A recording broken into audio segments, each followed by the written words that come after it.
11 सितंबर साल 1971 ये सैटरडे का दिन था और रात के अराउंड 11 बज चुके थे। लंदन की विम्बल गली में अपने घर के अंदर बैठे हुए रॉबर्ट राउलेंड्स को उसके अपने रेडियो पर कुछ अजीब सी आवाजें सुनाई देती हैं। This bank is very secure. Come on, dug deep. Actual में रॉबर्ट उस रात अपने रेडियो को लेकर बैठा था और अपने आसपास से सिग्नल कैच करने की कोशिश कर रहा था। रॉबर्ट को रेडियो पर कुछ न कुछ सुनने का बहुत शौक था, लेकिन बहुत बार ऊपर नीचे करने के बाद रात के ऑलमोस्ट 11 बजे रॉबर्ट का रेडियो अचानक से किसी के वॉकी टॉकी से कनेक्ट हो जाता है। गौर से सुनने के बाद रॉबर्ट को मालूम पड़ा कि कहीं पर एक बहुत बड़ी बैंक रॉबरी हो रही है। एक्चुअल में रॉबर्ट का रेडियो उस रॉबरी के एक गैंग मेंबर के वॉकी टॉकी से कनेक्ट हो चुका था और रॉबर्ट अपने घर पर ही बैठा उन चोरों की तमाम बातें और प्लान्स को सुन रहा था। बहुत कुछ सुनने के बाद रॉबर्ट ने पुलिस स्टेशन में कॉल की और बताया कि कहीं पर बहुत बड़ी बैंक रॉबरी हो रही है। रॉबर्ट की ये बात सुनते ही पुलिस वालों को लगा कि ये कोई प्रैंक कॉल है और उन्होंने ये कहते हुए बात को टाल दिया कि अगर ऐसा था तो तुमने उनकी बातें रिकॉर्ड क्यों नहीं की। अब रॉबर्ट ने सोचा कि बात तो ठीक है, मगर नेक्स्ट बार रॉबर्ट उन चोरों की बहुत सारी बातें रिकॉर्ड करने के बाद फिर से पुलिस वालों को कॉल करता है और अब की बार कुछ पुलिस ऑफिसर्स इसके घर पर आते हैं जिनको वो रिकॉर्डिंग सुनाता है। तब जाकर पुलिस को भी मालूम पड़ता है कि ये बंदा कोई मजाक नहीं कर रहा था।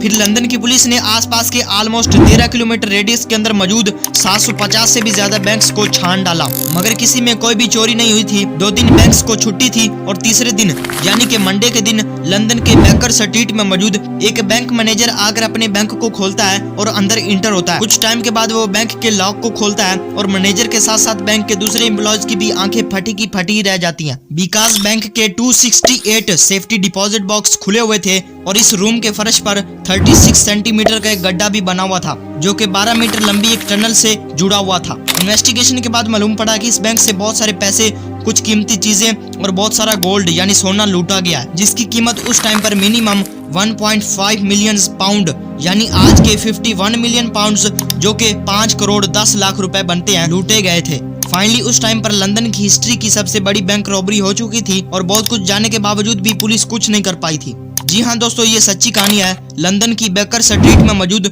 लॉयड्स बैंक की। हेलो दोस्तों, मैं हूँ आपका अपना यार और दोस्त मिस्टर बशीर। तो चलो हमेशा की तरह शुरू से सब कुछ स्टार्ट करते हैं। एक्चुअल में इस रॉबरी की प्लानिंग होती है साल 1970 में। लंदन में रहने वाले 38 साला एंथनी गैमन जो कि एक फोटोग्राफर था और इसने अपनी कुछ जिंदगी अंडरवर्ल्ड के क्रिमिनल्स के साथ भी गुजारी थी, बट गैमन खुद के लिए कुछ बड़ा करना चाहता था। गैमन को एक दिन आइडिया आया कि वो बैंक को लूट कर ही बहुत सारा पैसा इकट्ठा कर सकता है और इस काम के लिए गैमन ने बेकर स्ट्रीट की एक दुकान जिसका नंबर 187 था और इसी दुकान में लॉयड्स बैंक भी मौजूद था, इसको रॉबरी के लिए सिलेक्ट किया। ये सब प्लानिंग के बाद अब बारी थी जगह को चूज करने की जहां से गैमन और इसके साथियों ने ये चोरी करनी थी। यहाँ पर मैं आपको बताते चलूं कि इतनी बड़ी बैंक रॉबरी के लिए गैमन जस्ट अकेला नहीं होने वाला था, बल्कि इस काम के लिए इसे एक पूरी टीम की जरूरत थी। इसे एक बैंक के अंदर का इंसान चाहिए था जो कि इसको बैंक का मैप और तमाम इंफॉर्मेशन देता। सेकंड, इसको चाहिए था एक अलार्म स्पेशलिस्ट जो कि बैंक के तमाम अलार्म्स को डीएक्टिवेट कर सके। तीसरा, इसको हाई स्किल मैन इंसान चाहिए था जो कि जमीन और टनल्स खोदने में एक्सपर्ट हो। और चौथी, इसको एक लड़की चाहिए थी जो कि इसके दूसरे कामों में इसकी हेल्प कर सके। और फिर इसने इसी तरह बारी बारी से इन 4 लोगों को अपने प्लान में शामिल कर लिया और इनकी पूरी टीम अब 5 लोगों की बन चुकी थी जिनके नाम स्टीफन्स, टक्कर, वॉल्फ एंड गैमन थे और 5वीं वो लड़की जिसका नाम आज तक भी किसी को मालूम नहीं है। इस गैंग का एक मेंबर टक्कर, जिसने ऑलरेडी बैंक में अपना एक सेफ्टी डिपॉजिट बॉक्स ले रखा था। अब टक्कर के साथ भी ऐसा ही हुआ था। वो प्लान के मुताबिक बैंक में जाता और उस टाइम पर हर एक बैंक का ये रूल होता था कि वो सेफ्टी लॉक जो कि किसी ने लिया है उसकी एक की, एक चाबी बैंक के पास होती थी और दूसरी उस लेने वाले मालिक के पास। बैंक का एक इंसान इसके साथ आता, इसको इसका लॉक खोल कर दे देता और फिर चला जाता ताकि इसका पर्सनल जो भी सामान है वो इस लॉक में रख सके। अब टक्कर के पास यही गोल्ड टाइम हुआ करता था। टक्कर तमाम बॉक्सेस को अच्छी तरह से देखता, उनके लॉक्स चेक करता, कमरे की पैमाइश करता अपने हाथों की मदद से और सेफ्टी अलार्म्स और कैमरों को देखता कि वो कहां पर लगे हुए हैं। अब इन गैंग वालों के पास बैंक के अंदर की तमाम डिटेल्स और मैप आ चुका था।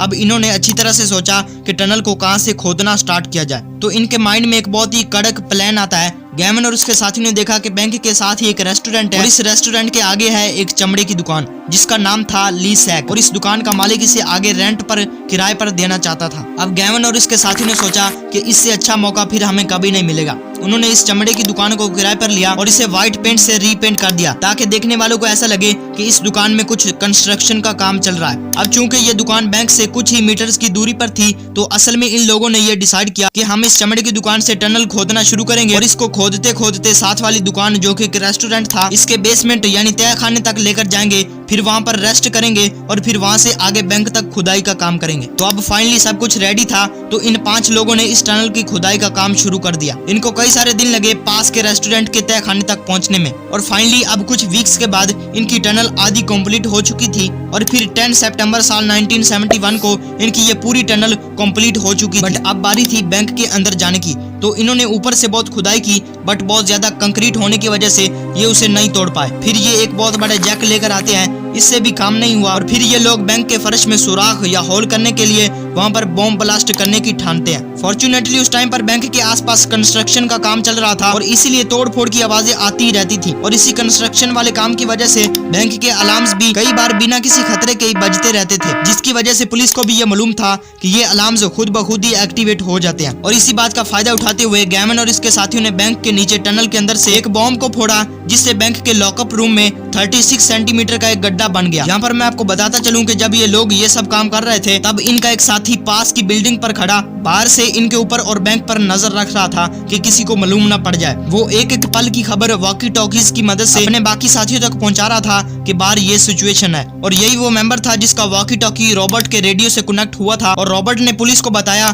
तो बताने के बाद पुलिस भी अब इन डाकुओं के पीछे पड़ चुकी थी। पुलिस वालों ने आसपास के 750 बैंकों को छान डाला, मगर उनको ये रॉबर्स नहीं मिले और अब गैमन और इसके साथियों को जैसे तैसे करके भी इस काम को बहुत कम टाइम में कंप्लीट करना था, बिकॉज लंदन की पुलिस उन तक कभी भी पहुंच सकती थी। तो ये लोग इस हॉल से रूम के अंदर इंटर होते हैं और जाते ही अपना सामान निकालते हैं और अपने काम को शुरू कर देते हैं। वो सैटरडे का दिन था, यानी बैंक हॉलीडे, और इसीलिए बैंक को छुट्टी थी और आने वाले दिन संडे था। तो उन्होंने गैस टॉर्च की मदद से तमाम बॉक्सेस को खोला और इनके अंदर से तमाम कीमती चीजें यानी गोल्ड और पैसे वगैरह इकट्ठे करने लगे। और अब लंदन की सरकार को बहुत ज्यादा नुकसान हो चुका था। फिर कुछ सालों की कठिन मेहनत के बाद ये 4 रॉबर्स को पकड़ लिया जाता है। 268 बॉक्स को खाली करने के बाद अब ये लोग वो पैसे और तमाम माल गाड़ी में भरकर वहां से निकल जाते हैं। यहाँ पर मैं आपको बता दूं कि इन लोगों ने जो टनल खोदी थी उसकी एग्जैक्ट लंबाई 12 मीटर यानी 40 फीट थी और इस टनल से जो वेस्ट यानी मिट्टी वगैरह इन्होंने निकाली थी, इसका वजन 8.1 टन था, यानी 8 टन मिट्टी। और इस मिट्टी को इन्होंने इसी ली सैक चमड़े की दुकान में इकट्ठा करके रखा था। रॉबर्ट को इतनी बड़ी इन्फॉर्मेशन देने की वजह से लंदन की गवर्नमेंट ने कुछ इनाम भी दिया। बट यार छोड़ो, आपको ये वीडियो कैसी लगी? अगर आपको ये वीडियो जरा सा भी इंटरेस्टिंग और इन्फॉर्मेटिव लगी